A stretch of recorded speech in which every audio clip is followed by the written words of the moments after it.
줄 알고 메인을 얘기 못했어요, 사실은.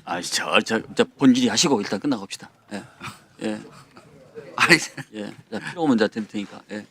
네. 의사진행 그럼 여기 본질이 같이 하겠습니다. 사실 여기 정인으로 나와 있는 분들이 있는데 어저께 국민의힘 모 의원실에서 청문회 전에 그 정인을 좀 만나자고 제의를 했습니다. 그런데 보니까 그 한겨레 신문에 났던 그 사람이 주장했던 거나 수사 기록에 대해서 꼬치꼬치 물으면서 하려고 시도를 했거든요, 실제. 그래서 오늘 청문회장에 나오기 전에 한 30분 전에 와서 보자라고 제의를 했는데 본인은 거절을 하고 되게 압박감을 느꼈다는데 사실 왜 정인을 하루 전에 이렇게 만나려고 합니까? 그리고 예를 들어서 형사법원에서도 재판관이 재판을 하루 앞두고 검사 측이든 피고인 측이든 만나려고 시도하는 거 아니겠습니까? 누가 증인을 만나려고 그래요? 여기 국민의힘의 임종덕 의원실에서 그걸 어제 시도했고 그래요? 예. 제가 제보를 받았습니다. 이런 것들이 사실 해유죠. 그리고 또 압박하려고 그러고 사정 공작으로 저는 해유라기보다 공작으로 보여요. 합참 개헌 과장님 나와주세요.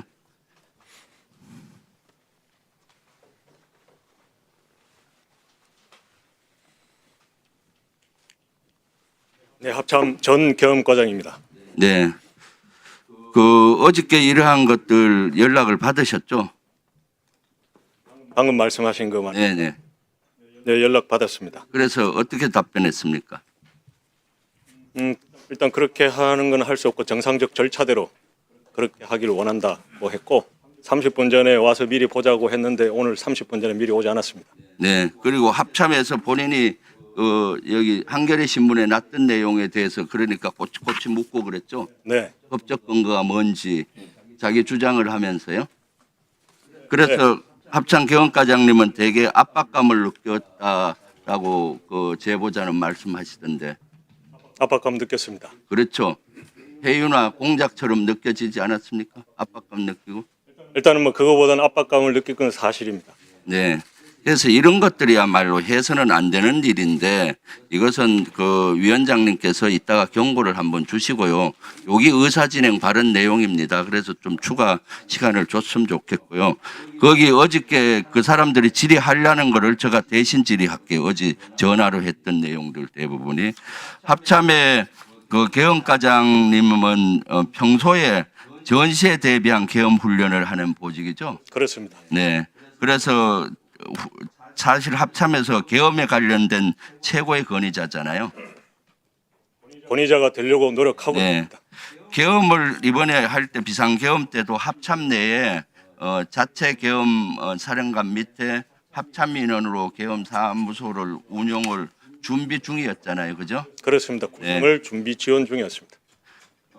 그 사항은 의장한테 보고는 했습니까? 계엄 준비하면서. 의장은 당연히 알겠죠. 합참 인원으로 주로. 그 부분은 제가 정확하게 모르겠습니다. 네.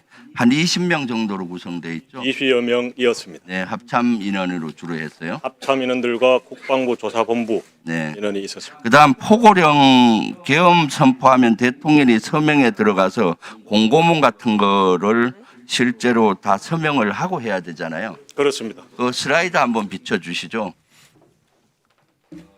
실제 보면은 포고문이 있고 담화문, 경고문, 공고문, 훈령 이런 것들이 있는데 포고문은 실제 요 설명을 한번 해주세요. 기한을 하고 요 처리 절차에 대해서 이대로 준용이 안 된 것 같아요. 근본적으로 포고문을 작성하기 위해서는 대통령의 서명이 들어간 계엄 선포문, 그러니까 공고문이 있어야 합니다. 그것이 있어야 포고문이 작성이 되고 그 포고문을 작성을 할 때는 슬라이드에서 보시는 저 절차를 다 거쳐야 됩니다. 그렇죠. 저기에서 나오지 않은 계엄 선포문, 대통령의 공고문은 또 다른 법적 절차, 다시 말해서 국방부에서 건의를 한다면 국방부에서 계엄 선포문 안을 건의를 하고 국무심의를 통해서 이후에 대통령의 제가 이후에 공고하게 되어 있습니다. 이번에는 실제 그 윤석열 측에서는 이러한 절차를 전혀 준용이 안 한 거죠. 그것은 제가 모르겠습니다. 제가 포고문- 명확하게 말씀드릴 수 있는 것은 네. 그렇게 언론에 나온 그대로 서명이 들어간 대통령의 계엄 선포문인 공고문과 그리고 이미 포고령 1호가 발령되었다고 하는데 당시에 합참 계엄 과장으로서 지원 임무를 간 저는 그 서명이 들어간 계엄 포고령 1호도 보지를 못했다는 게 팩트입니다. 그렇죠. 실제 서명 들어간 것들 못 보고요. 네. 그리고 포고령도 그 합참 과장은 전혀 못 봤다는 거 아니에요? 포고령도. 포고령을 서명 들어간 걸 일체 보지 못했고 차후에 거의 계엄이 끝나가는 즈음에 다른 곳에서 복사본, 서명이 되어 있지 않은 복사본을 본 적이 있습니다. 그래서 이번에 사실은 그리고 계엄사령관이나 부사령관 합동수사본부장 임명도 대통령이 해야 되는데 임명장 받습니까? 임명장을 주게 돼 있잖아요. 어떻게 돼 있나요? 임명장은 뭐 꼭 저에게 줘야 되는 것은 아니지만 네. 그 부분에 대한 임명장을 저는 보지 못했다라는 걸 말씀을 드렸습니다. 부사령관이 누구였는지 합동수사본부장이 누구였는지 언제 알았습니까? 그것은 다 상황이 종료되고 알았고 다만 계엄사 부사령관 정진팔 장군이라는 것은 작전회의실에 도착했을 때 그때 이후에 알게 되었습니다. 그러니까 이번에 사실은 비상계엄 당시에 합참에서 헌법과 계엄법과 그걸 구체하는 업무 편람에 이런 절차가 나와 있는데 절차를 전혀 준용이 안 돼 있다. 이 포고문과 포고령과 관련되는 거는 그렇게 봐도 무관할 것 같아요. 실제. 일단 그런 부분은 제가 판단할 영역을 안 주고 있는 그대로 팩트만 일단 다 말씀을 드렸습니다. 네, 들어갔어요. 다음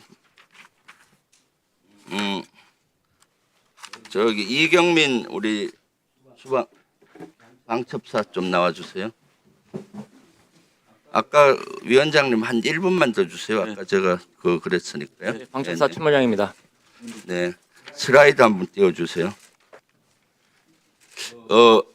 그 다음 슬라이드.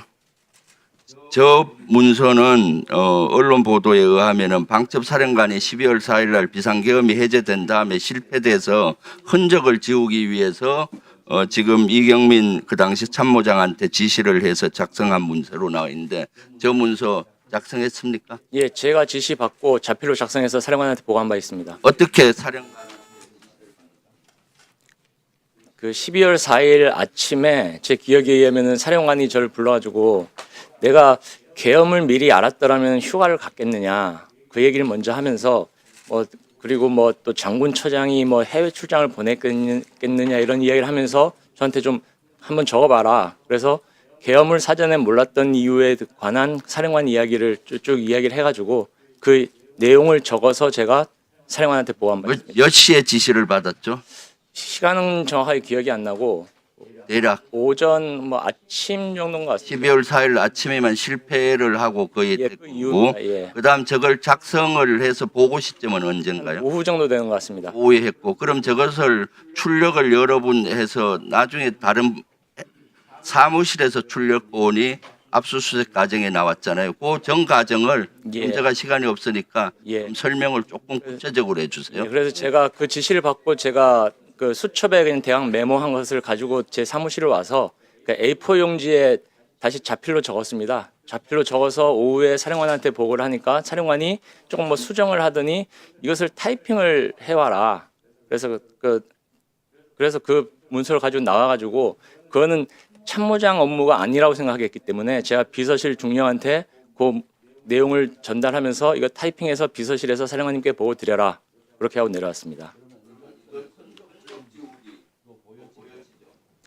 제가 판단하기에는 흔적 지우기는 아닌 것 같습니다. 그 당일날 행적에 대해서 그냥 쭉 정리하는 차원이라고 생각을 했습니다.